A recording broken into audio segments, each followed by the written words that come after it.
नमस्कार, आप देख रहे हैं गुड न्यूज़ टुडे। मैं हूं आपके साथ मनीषा झा। हर एक की ज़िंदगी में कुछ ऐसे नंबर होते हैं जो उन्हें हमेशा याद रहते हैं। इन्हीं नंबरों के बीच एक ऐसा नंबर है जिसे अगर आपने अपनी यादों में बसा लिया तो फिर ये समझिए कि ज़िंदगी की सारी मुसीबतें, सारी बलाएं हमेशा के लिए दूर हो जाएंगी। ये वो नंबर है जिस पर बस उंगली घुमाइए और फिर इसका जादू देखिए। चाहे आप घर में हो या बाज़ार में, शहर में या देहात में, पैदल हो या फिर गाड़ी में, इस नंबर का करिश्मा आपको ज़िंदगी के कोने कोने में दिखेगा। चलिए आज आपको इस जादुई नंबर का जादू दिखाती हूँ।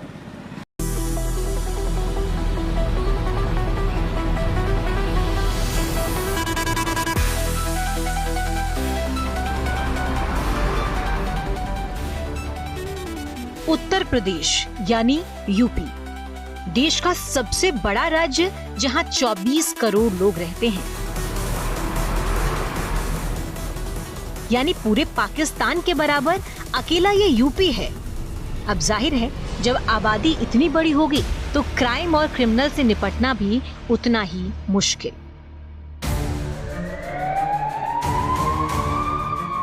लेकिन यूपी पुलिस के पास एक ऐसा जादुई नंबर है जिसके घुमाते ही मुजरिमों का दिमाग घूम जाता है।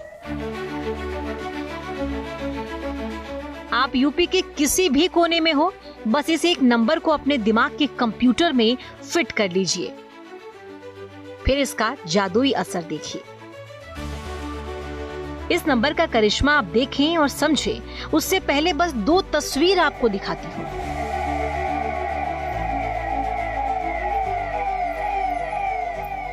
जी नहीं, ये कोई रैली, कार रैली या किसी वीआईपी रूट में शामिल कोई काफिला नहीं है। ये उसी जादुई नंबर को सच कर दिखाने वाला जादू है। अब जरा इस हॉल में चलते हैं। पहली नजर में आपको यही लगा होगा कि शायद ये कोई कॉल सेंटर है, पर ऐसा नहीं है। दरअसल यही वो जगह है जहां से यूपी पुलिस अपना जादू दिखाती है। जादू जिसका नाम है 112। यूपी की 24 करोड़ की आबादी के बीच कुछ भी अनहोनी हो जाए, सबसे पहले उसकी खबर यहीं आती है। बस यूं समझ लीजिए ये एक वॉर रूम भी है और वो अस्पताल भी जहां क्राइम नाम के हर मर्ज का इलाज मौजूद है। घर से लेकर सड़क, शहर से लेकर देहात, ऐसा एक भी कोना नहीं जहां तक इनकी पहुंच ना हो। आज मैं आपको इसी जादुई जगह और उसी जादुई नंबर की पूरी कहानी बताऊंगी। कहानी ये कि कैसे सिर्फ 3 अंकों का एक मामूली सा नंबर आपकी जिंदगी बचा भी सकता है और जिंदगी बदल भी सकता है। तो चलिए डायल 112 के सफर पर आपको लेकर चलती हूँ। 9 साल की उम्र हो चुकी है डायल 112 की। 2 बार तो नामकरण तक हो चुका है। पहले इसे डायल 100 के नाम से जाना जाता था, पर जब दोबारा नामकरण हुआ तो इसका नाम यूपी पुलिस ने डायल 112 रख दिया। नवंबर 2016 में प्रदेश की जनता की मदद करने के मकसद से इसे शुरू किया गया। इसकी शुरुआत करने के साथ साथ लोगों को इसके बारे में बताया भी गया।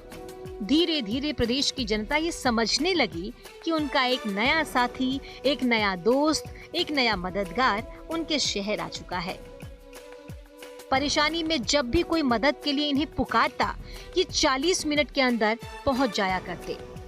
फिर इन्हें भी इस बात का एहसास हुआ कि अगर मुसीबत में वक्त की पाबंदी और उसकी कीमत को समझा जाए तो मुसीबत को काफी हद तक टाला भी जा सकता है। काम में सुधार की गुंजाइश के लिए वक्त के साथ काम करने के तरीके को बदलना जरूरी होता है।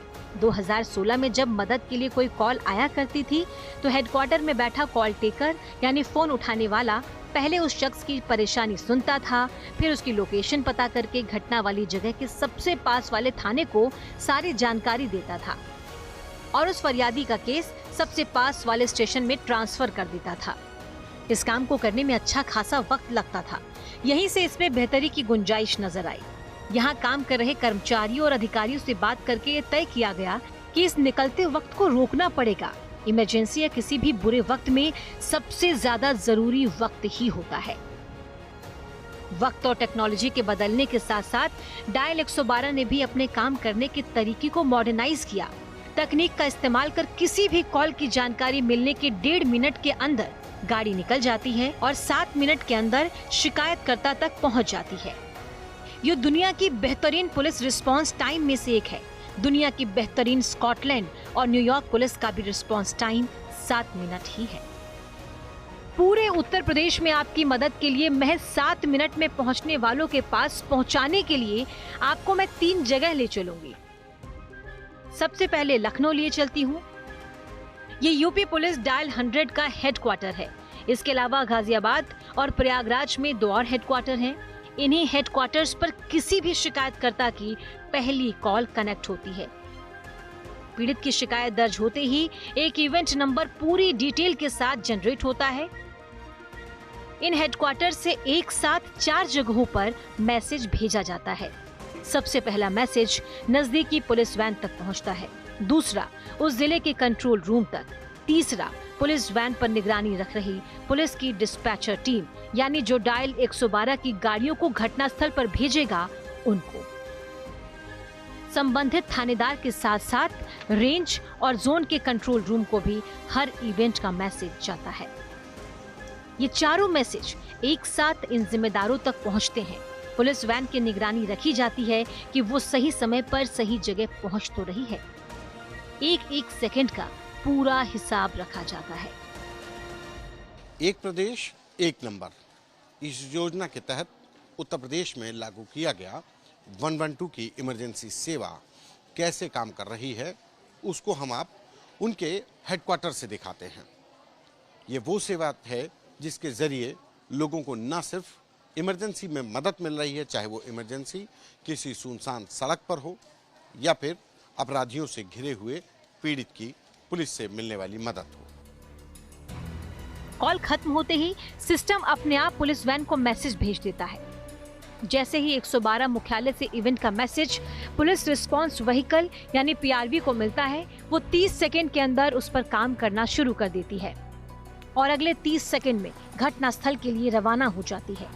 जैसे ही गाड़ी रवाना होती है, घटनास्थल से दूरी और पहुंचने में लगने वाले वक्त को पीआरवी की टीम के साथ साथ मॉनिटर कर रहे 112 मुख्यालय को भी जानकारी मिलती है कि गाड़ी अभी कितनी दूरी पर है और कितने वक्त में पहुंच जाएगी। लोकेशन मिल गई है, कॉलर की लोकेशन यहाँ पर इन्होंने लिख ली है। उसके बाद कॉलर से ये बात कर रही है। कॉलर जो भी बताएगा, जैसे कॉलर बता रहा है इनको, ये यहाँ पर एक लाइन में टाइप करेंगी और लैंडमार्क पूछेंगे कि क्या है। उसके बाद जैसे ही ये सबमिट करेंगे, ये ऑटोमेटिकली जो भी नियरेस्ट हमारी पीआरवी होगी, पुलिस रिस्पांस व्हीकल, उसके ऊपर डिस्पैच हो जाएगी। ये सारा ऑटोमेटिक आपका एल्गोरिथम के बेसिस पे चलता है। जो भी पास में गाड़ी खड़ी होगी उसके पास चली जाएगी। जो ये इंसिडेंट लोकेशन के घटना, ये देखिए क्रिएट हो गया इवेंट, यहाँ पर आ गया इवेंट क्रिएटेड, ये बन गया। अब ये पीआरवी के पास ऑटोमेटिकली चली गई। कोई भी मैनुअल डिस्पैच नहीं है जो कि फेज़ 1 में था, ये ऑटोमेटिकली है आपका। जब ये पीआरवी के पास चली गई तो जो भी नियरेस्ट पीआरवी खड़ी होगी उसके पास एमडीटी मोबाइल डेटा टर्मिनल होता है, जिसके पास ये इन्फॉर्मेशन फ्लैश हो जाएगी। फिर वहाँ से वो मूव करना स्टार्ट कर देंगे पीआरवी। इन सभी पुलिस रिस्पांस व्हीकल यानी पीआरवी पर एक ड्राइवर, एक सब इंस्पेक्टर और एक कांस्टेबल की ड्यूटी होती है, जिस पर एमडीटी यानी मोबाइल डाटा टर्मिनल लगा होता है, जिससे उनकी लोकेशन मिलती रहे और घटना की जानकारी 112 मुख्यालय से भेजी जा सके। इन गाड़ियों के साथ साथ बाइक पीआरवी पर 2 पुलिसकर्मी तैनात होते हैं। इन पुलिस वालों के पास एक मोबाइल होता है जो घटनास्थल की लोकेशन और जानकारी देता है। पुलिस वैन के मौके पर पहुंचने के बाद उसे अपनी कार्रवाई भी बतानी होती है। 88% मामलों में पुलिस वैन यानी पीआरवी के पहुंचते ही परेशानी सुलझ जाती है, जबकि 12 से 13% मामले थाने भेजे जाते हैं। लोकेशन पर जैसे ही पीआरवी मामला सुलझा देती है, उन्हें ये जानकारी मुख्यालय को भेजनी होती है। एटीआर यानी एक्शन टेकन रिपोर्ट मुख्यालय को भेज दी जाती है और जो मामले थाने पहुंचते हैं उन पर पहले दोनों पक्षों को समझाकर समझौते की कोशिश होती है और ये समझौता भी ऑन रिकॉर्ड होता है। ग्राउंड पर जो पीआरवी काम कर रही है उसकी भी निगरानी की जाती है और ये निगरानी करते हैं 112 मुख्यालय पर तैनात पुलिसकर्मी। हर पुलिसकर्मी को 1, 2 या 3 जिले निगरानी के लिए दिए जाते हैं। ये पुलिसकर्मी 3 शिफ्ट में पूरे प्रदेश की पीआरवी की निगरानी करते हैं। कभी भी कोई कॉलर कॉल करता है तो यहाँ पर वो इवेंट घटना के सब टाइप के अनुसार दर्ज किया जाता है। जैसे ही घटना क्रिएट हो जाती है तो इस सेक्शन में घटना, जब हमारा डिस्पैच सुपरवाइज़र जो है यहाँ पे तो ये घटना को फॉलो करने का काम कर रहे हैं, तो गाड़ियाँ हमारी ऑटोमेटिक डिस्पैच होती हैं। जैसे ही इवेंट आता है तो सिस्टम को पता होता है कि ये इसका लेटलॉन्ग है, यहाँ घटना एग्जिस्ट करती है, और उसके पेरीफेरी में सिस्टम लोकेशन ऑटोमेटिकली ले लेता है। सिस्टम को पता, क्योंकि वो वहाँ पर टैग कर देती हैं कॉल टेकर्स कि ये वो जगह है जहाँ पर हेल्प रिक्वायर्ड है। तो जैसे ही टैग हो जाता है और इस हॉल में आता है तो उस हॉल में आने के पहले विदिन 3 सेकेंड्स हमारा सिस्टम ऑटोमेटिकली नियरेस्ट पीआरवी जो अवेलेबल होती है, खाली है, 3 सेकंड में 3 सेकंड में डिस्पैच कर देता है। और जैसे ही डिस्पैच होता है तो ऑटोमेटिक डिस्पैच होने के बाद से इनको फॉलोअप के लिए दिखने लगता है। बाकी सारा प्रोसीजर्स में ये लोग पूरा चेक करते हैं कि गाड़ी प्रॉपर तरीके से एक्नॉलेज किया कि नहीं किया, रूट हुआ कि नहीं हुआ, अराइव सही से हो रहा है कि नहीं हो रहा है। अगर कोई इशू आता है, किसी गाड़ी के साथ ब्रेकडाउन वगैरह है, तो उसको प्रिम्प्ट करके दूसरी गाड़ी का, ये सारा का सारा मॉनिटरिंग वाला पार्ट, सुपरविजन वाला पार्ट इस सेक्शन से हो रहा है। मुसीबत में फंसे लोगों की सुरक्षा ही नहीं, 25 करोड़ आबादी की सुरक्षा की जिम्मेदारी भी इन्हीं पहियों पर है। प्रदेश में होने वाला कोई भी बड़ा इवेंट, उसमें चप्पे चप्पे की निगरानी रखता है डायल 112। एक पूरा वॉर रूम तैयार किया जाता है। राम मंदिर का निर्माण हो, शिलान्यास हो, उद्घाटन हो, या फिर महाकुंभ का आयोजन, या प्रदेश में होने वाला कोई भी दंगा, हर जगह आपको डायल 112 की मौजूदगी दिखेगी, और यही इसकी खासियत है। जहां से पूरे प्रदेश की सुरक्षा और निगरानी की जा रही है, उस हॉल को कम्युनिकेशन हॉल कहा जाता है। यहाँ इस पूरे हॉल की जिम्मेदारी उठाती हैं नेहा गुप्ता। नेहा गुप्ता ने हमें बताया कि सिर्फ अपराधियों से बचाना और मदद करना ही नहीं, खुद से हार कर अपनी जिंदगी खत्म करने वालों तक को डायल 112 ने नई जिंदगी दी है। आत्महत्या कर रहे लोगों तक कम समय में पहुंचकर उनकी जान बचाई है। इसके अलावा अगर राह चलते आपको किसी भी तरह की कोई परेशानी आए, तो भी आप परेशान होने की जगह सीधा डायल 112 को फोन घुमा सकते हैं, क्योंकि इससे पहले भी हाईवे पर गाड़ी खराब हो जाने पर डायल 112 फौरन वहां मदद के लिए पहुंच गई। किसी इम्तिहान में गलत सेंटर पर पहुंच गए परीक्षार्थियों को सही सेंटर तक पहुंचा दिया। कोरोना के वक्त लोगों तक खाना, दवाइयां और कई मदद तक डायल 112 ने पहुंचाई है। आपको 2 इंसिडेंट बताऊंगी ऐसा। पहला इंसिडेंट ये है कि जैसे जो हमारे पास ये आ जाता है लोकेशन, इससे एक बार कभी कभी ऐसा होता है कि कॉलर कॉल करता है और बोलता नहीं है, बोलने की स्थिति में नहीं होता है, लेकिन बैकग्राउंड से बहुत लड़ाई झगड़े की आवाज़ आ रही होती है। क्योंकि हमें पता मिल जाता है तो हम गाड़ी डिस्पैच कर देते हैं। एक बार ऐसे ही केस हुआ था। ये इतने आपके इनकी पूरी ट्रेनिंग होती है, काउंसलिंग भी ये करते हैं अपने टाइम को ना देखते हुए। एक आदमी था जो कि अपनी पत्नी से बहुत ही परेशान था, उसकी पत्नी बच्चे को लेकर चली गई थी। वो रेलवे ट्रैक था, हमारे पास ट्रेन की आवाज़ें आ रही थी। जब वो कॉल आई तो यहाँ पर सीओ भी थोड़ा घबरा गई थी। उसको समझाती रही कि आप परेशान मत होइए, हम सुनेंगे आपकी बात, अभी तक किसी ने नहीं सुनी, हम सहायता करेंगे। करते करते क्योंकि उसका पता हमें मिल गया था, हमने इवेंट भी बना दिया, गाड़ी भी डिस्पैच हो गई। साथ में जो पीआरवी कर्मी था वो भी लाइन पर आ गया। वो भी बोला कि हम पहुँच गए हैं प्लेटफॉर्म पर, आप बताइए कहाँ पर है, लेकिन वो बता नहीं रहा था। फिर उसके बाद ढूंढते ढूंढते उसने उसको तुरंत रेलवे ट्रैक से खींचा और उसकी जान बचाई। तो इस तरह से बहुत सारे केसेस आते हैं जो अपनी फैमिली से या कुछ भी परेशान होते हैं, तो ये समय को ना देखते हुए भी उनकी पूरी काउंसलिंग करते हैं, ये कोशिश करते हैं कि उनका दिमाग डाइवर्ट करें सो डैट हेल्प पहुंच जाए। बहुत से बार ऐसा भी हुआ है कि वो फांसी के फंदे पर लटकने जा रहा होता है और पीआरवी जाकर उसको उतारती है। तो घर वाले बताते होंगे कि दरवाजा ने तो, या फिर पड़ोसी बताते, कोई नहीं रहता होता है सोशल मीडिया पर लोग ज्यादा ऐसी पोस्ट लिखते हैं, तो उस पे भी नजर रख करके आप लोग? बिल्कुल, सोशल मीडिया पे हमारे पास थर्ड पार्टी कॉलर्स की भी काफी मैसेजेस आते हैं जो दूसरों के संबंधित भी सूचना देते हैं। डायल 112 पर हर रोज 80,000 से लेकर 1 लाख कॉल्स आती हैं। इन कॉल्स में से 40 से 45,000 कॉल्स ऐसी होती हैं जो यहाँ रजिस्टर की जाती हैं। हमारे पास पर डे 80 से 1 लाख कॉल आती है, जिसमें हम 40 से 45,000 कंप्लेंट डेली रजिस्टर करते हैं। और बाकी बाकी हमारे पास जो होती हैं कुछ न्यूसेंस कॉल होती हैं, कुछ हमारे पास डिपार्टमेंटल कॉल होती है। जैसे अगर आप देखेंगे तो ये कैटेगरी यहाँ पर बनी हुई है किस तरह की कॉल हमारे पास आती है। हाँ, ये देखिए, ये एक्शनेबल कॉल बनी हुई है, ब्लैंक कॉल है, outbound call, scheduled call, nuisance call, abusive call. यानी कि जो लोग 112 पे डायल करके परेशान करते हैं लड़की की आवाज़ सुनने के बाद, तो उनकी अब्यूजिव कॉल है। उसके बाद ये न्यूसेंस कॉल है। इस तरीके से कैटेगरिकली डिवाइड किया गया। बाकी की कॉल्स अलग अलग तकलीफ में फंसे लोग करते हैं, जिन्हें पुलिस से ज्यादा किसी और डिपार्टमेंट के मददगार की जरूरत होती है, जैसे ambulance, fire brigade, child helpline, women power line, cyber crime, GRP, smart city, safe city, CM helpline जैसी बाकी हेल्पलाइंस के लिए भी कॉल्स आती हैं। अगर 112 पर कोई गलती से या मिस कॉल भी कर दे तो फौरन उससे संपर्क किया जाता है। First time all over the India first time ये ऐसा इमरजेंसी सर्विस है जहाँ पर ईएलएस सर्विस है। इससे हमें एग्जैक्ट लोकेशन मिल जाती है जिससे हम तत्काल सहायता कर सकते हैं। 112 ना कि केवल पुलिस सेवा के लिए है, कोई भी से आपको इमरजेंसी चाहिए, मेडिकल चाहिए, फायर चाहिए, सबके लिए एक नंबर है 112।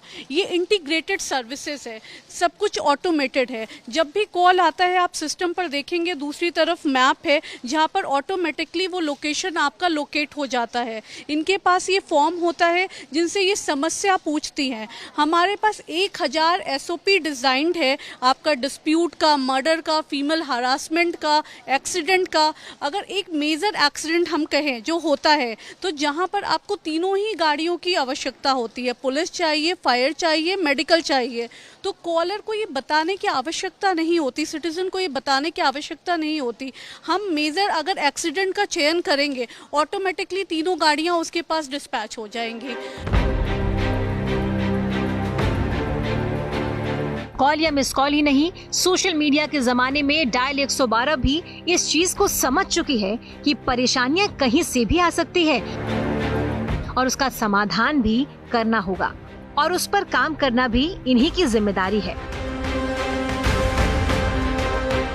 पुलिस की मदद के लिए 112 नंबर डायल करने के अलावा व्हाट्सएप नंबर 7570000100, फेसबुक, एक्स जैसे सोशल मीडिया प्लेटफॉर्म से भी लोगों को मदद दी जाती है, और ये काम बाकायदा पूरे सिस्टम के साथ किया जाता है। इसके लिए अलग से इस हॉल में सोशल मीडिया डेस्क बना है। ये सारे डेस्क लगातार सभी सोशल मीडिया प्लेटफॉर्म्स पर नजर रखते हैं और किसी भी ऐसे पोस्ट, ट्वीट को देखते हैं जिससे इन्हें लगता है किसी की जान खतरे में है, तो फौरन उसकी लोकेशन निकालकर वहां पहुंच जाते हैं। पिक्चर्स या फिर कोई वॉइस मैसेज भेजते हैं जिससे हम समझ पाते हैं उसमें क्या लिखा है, उसको रीड करते हैं, और इफ़ घटना पुरानी होती है तो हम उनसे पूछते हैं तत्काल चाहिए, तो इफ़ वो येस पे रिप्लाई करते हैं तो हम उनका इवेंट क्रिएट करते हैं। इवेंट क्रिएट करने के बाद पुलिस डिस्पैच होती है जिससे उनकी हेल्प हो जाती है। इस कम्युनिकेशन हॉल में कुल 825 कम्युनिकेशन ऑफिसर्स काम करते हैं। क्योंकि डायल 112 की ये सेवा 24 घंटे होती है, तो यहाँ भी 3 शिफ्ट में काम होता है। हर शिफ्ट में 235 कम्युनिकेशन ऑफिसर्स काम करते हैं।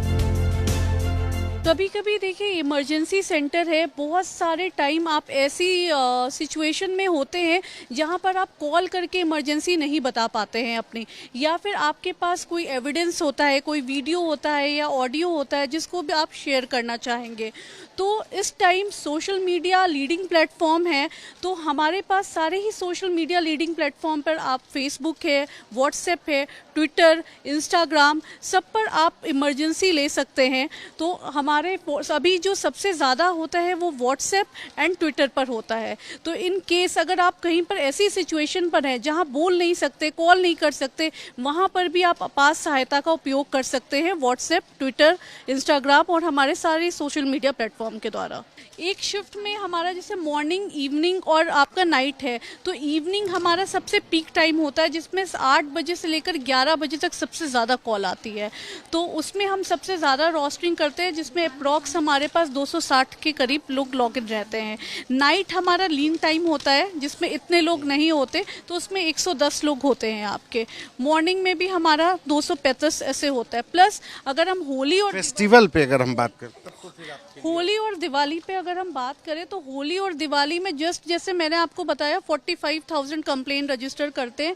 होली पर यही इस बार 85,000 कंप्लेन हमने रजिस्टर करी थी, तो जस्ट डबल हो जाता है। तो उस टाइम पर हमारे ये सारे लोग काम करते हैं, जैसा 825 लोग हैं, 625 डेली रोस्टर होते हैं, तो उस टाइम ये सारे रोस्टर होते हैं, कोई भी ब्रेक आपका लीव या ऑफ नहीं होता, सारे लोग शिफ्ट में काम करते हैं।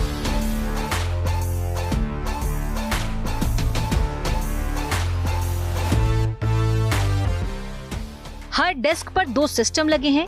एक सिस्टम पर शिकायत दर्ज होती है, पता दर्ज होता है, तो दूसरे सिस्टम पर कॉलर की लोकेशन ट्रैक होती है।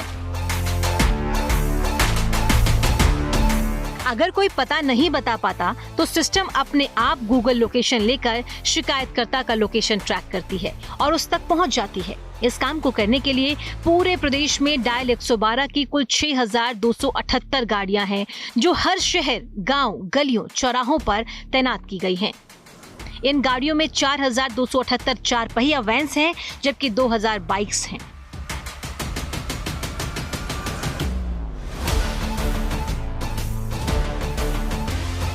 एक 112 के मुख्यालय सिर्फ कॉल अटेंड करना, लोगों की मदद, पुलिस वैन की मॉनिटरिंग ही नहीं करता।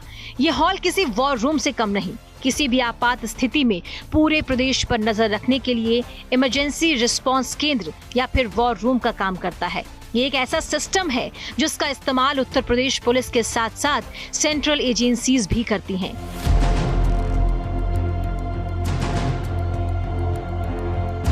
ज्यादा पुरानी बात नहीं, हाल ही में महाकुंभ का आयोजन हुआ था।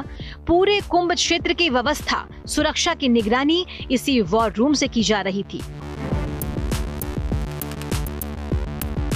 इसके अलावा अयोध्या में राम मंदिर के फैसले, राम मंदिर का शिलान्यास और उद्घाटन पर भी इसी हॉल ने वॉर रूम की भूमिका निभाई थी। हर बार इस वॉर रूम ने अपना काम बेहतरी के साथ किया। देश में लागू CAA, NRC के बाद हो रहे आंदोलन से बिगड़ी कानून व्यवस्था को भी बखूबी संभाला।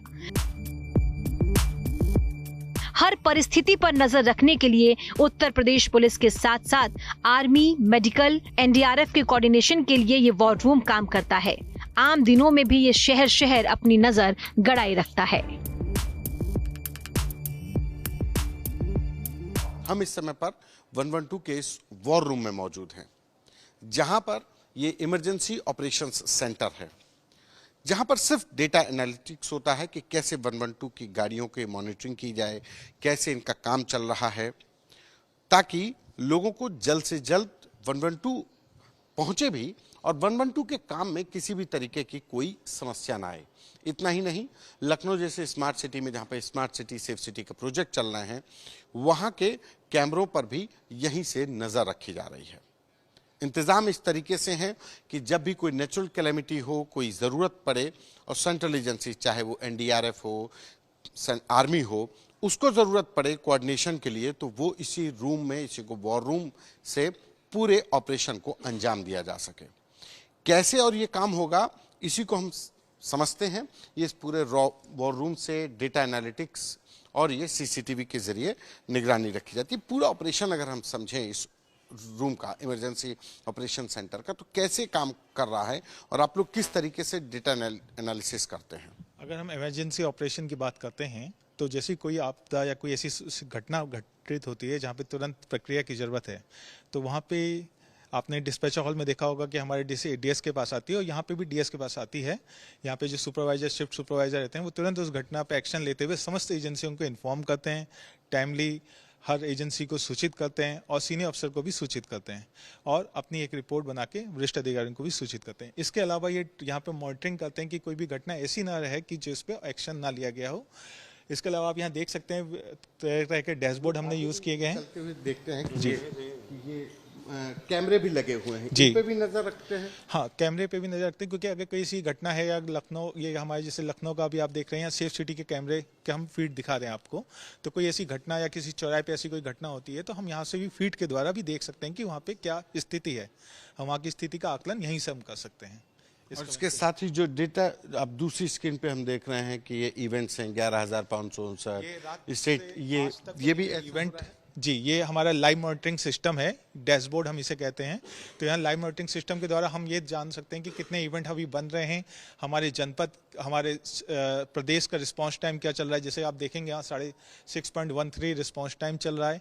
इसके अलावा रूरल का हमारे पूरे प्रदेश में क्या रिस्पांस टाइम चल रहा है, अर्बन का क्या रिस्पांस टाइम चल रहा है। इस समय पे ये मतलब इमरजेंसी में कि कितनी कॉल्स हैं इस समय? रूरल से 7,115 कॉल्स हैं, अर्बन से 4,638 हैं, इवेंट्स 11,755 चल रही हैं, एवरेज टाइम 6 मिनट 13 सेकंड है, रूरल में 6 मिनट 27, अर्बन में 5 मिनट 50। ये मतलब पूरा ये चला, पूरा डैशबोर्ड चल रहा है और ये लाइव सर्वर से फैच हो रहा है, पूरा डाटा यहाँ पे आपको डिस्प्ले हो रहा है, आप मॉनिटरिंग कर सकते हैं। साथ साथ हमारे गाड़ियों का एक जीपीएस का हम लोगों का मॉनिटरिंग टूल है। हम लोग ये भी देखते हैं कि ज़्यादा से ज़्यादा हमारी गाड़ियाँ इवेंट लेने के लिए अवेलेबल रहें।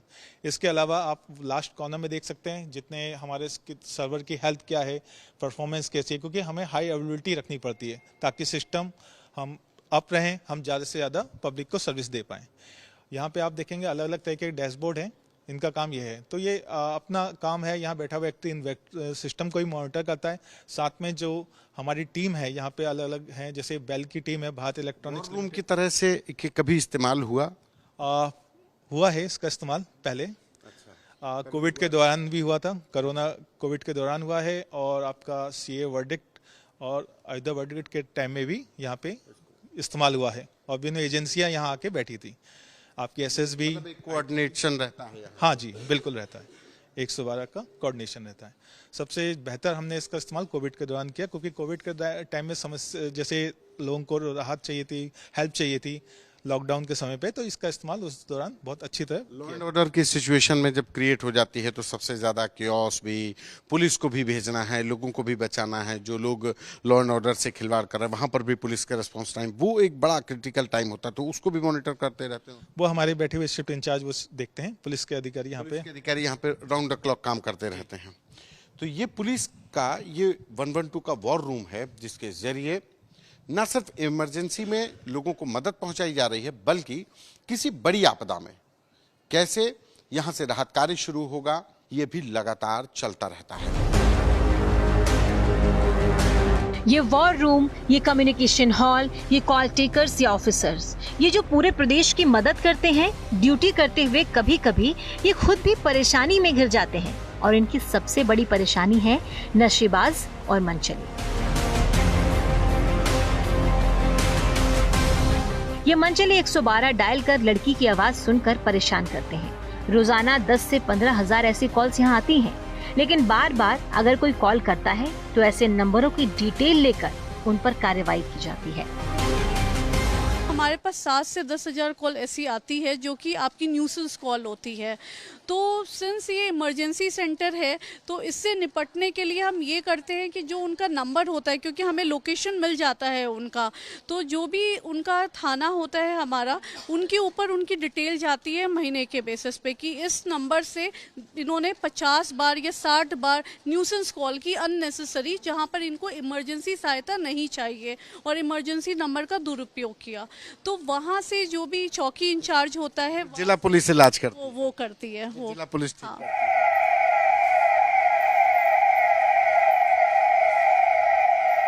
पुलिस की इन गाड़ियों को देखकर किसी के भी मन में दो ही ख्याल आएंगे। ख्याल या तो डर का होगा या भरोसे का। किसी को भरोसा होगा कि चलो पुलिस आ गई, किसी को डर होगा कि अब तो पुलिस आ गई। ये भरोसा और डर जिस सिक्के के दो पहलू हैं, ये वही सिक्का है। ये है आपका अपना डायल 112। ये गाड़ियां 24 करोड़ लोगों का भरोसा है, विश्वास है, हिम्मत है, ताकत है। ये उत्तर प्रदेश को महफूज रखने वाला वो सुरक्षा कवच है जिसके भरोसे पूरा उत्तर प्रदेश सुकून में है। संतोष शर्मा के साथ Manisha Jha, good news today.